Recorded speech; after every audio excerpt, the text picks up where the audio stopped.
Welcome back to Mustang Media. I'm Isaac Morris. And I'm Kerrigan Hutton. First off, our very own Josh Warner gives us a scoop on Athletic Hall of Fame. Thanks, Kerrigan. Last week, Salina Central inducted their first ever Athletic Hall of Fame class. This class consists of Terrence Newman, Kay Pierce, Brian Hill, Jake Sharp, Marvin Diener, Nino Samuel, Chanel Stiers, and the 1982 to 1983 boys basketball team. We spoke to Jake Sharp about what he did after high school. I'm really excited for the football team. Obviously, I'm here every home game. I travel to some of the games. We train a lot of the guys. Love what Coach Sambo and all the other coaches are doing. So, really excited to be here every Friday night if they're in town. My favorite memory being a Mustang was definitely probably our state title back in '06. A lot of great memories there. I think I was here from 2002 to 2006. And proud to be a Mustang. After that, went to KU and had a good time playing football there. And now I train athletes and people, man. We also spoke to Coach Marvin Diener about what advice he would give a football coach. 1987 through 2005, 19 years, and had an incredible experience here. Loved Salina Central. We had some really talented teams and fun players to play with and coach. If I was going to give any advice to anybody, coach or anyone, you just need to make sure that each time you come in contact with a person that you lift that person is better for you being a part of their lives. If any reason you make a person miserable by being in front of that person or with that person, you lost that day. To win the day, you need to lift people. And if you do that, you will win at everything you do.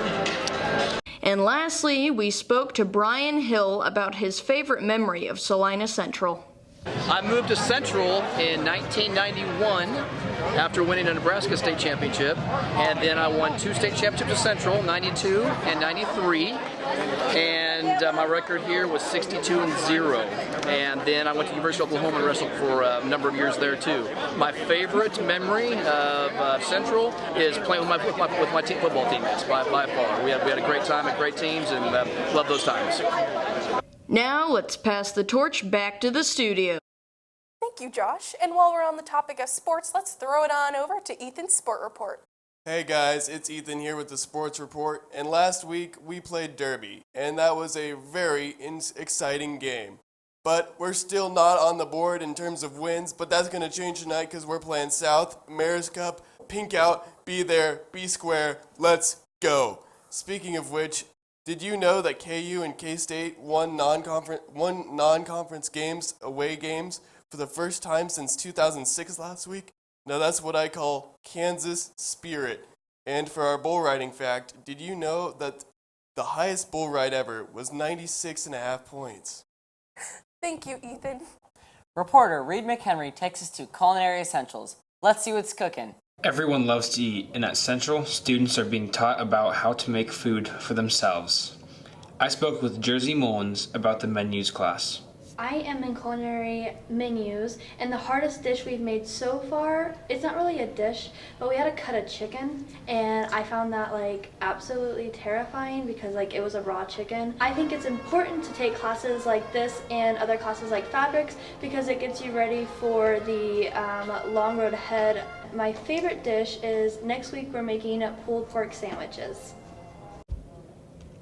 We talked with Miss Hedberg about the class.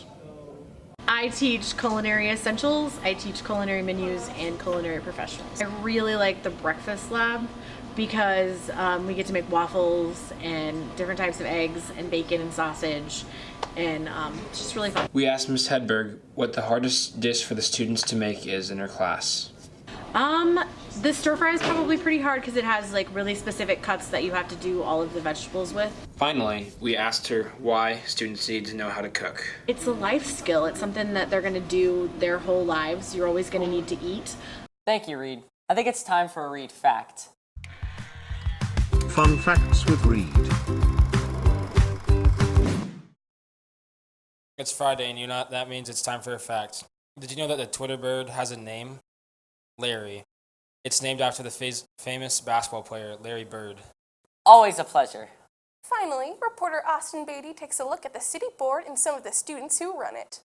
Today, Mustang Media interviewed students on the city board. We interviewed Molly Michaelis about her time on the Tree Advisory Committee. I'm on the Tree Advisory Committee.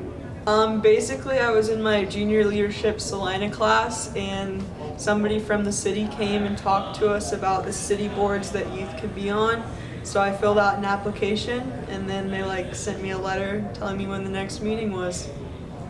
I've been on the Tree Advisory Committee for about 5 months, and we meet every couple of months over lunchtime, and we just talk about the trees in Salina and making sure we have a lot of trees. And when there's a big storm, it's up to the forestry department to take care of all the trees that have fallen down or in streets and roads. So part of our job on the board is to make sure they have the correct funding for all that stuff. We also talked to Luke Stanford about the city board he is on. I'm on the Board of Zoning Appeals. I applied during April after the junior leadership class, and yeah, that's when I got on it.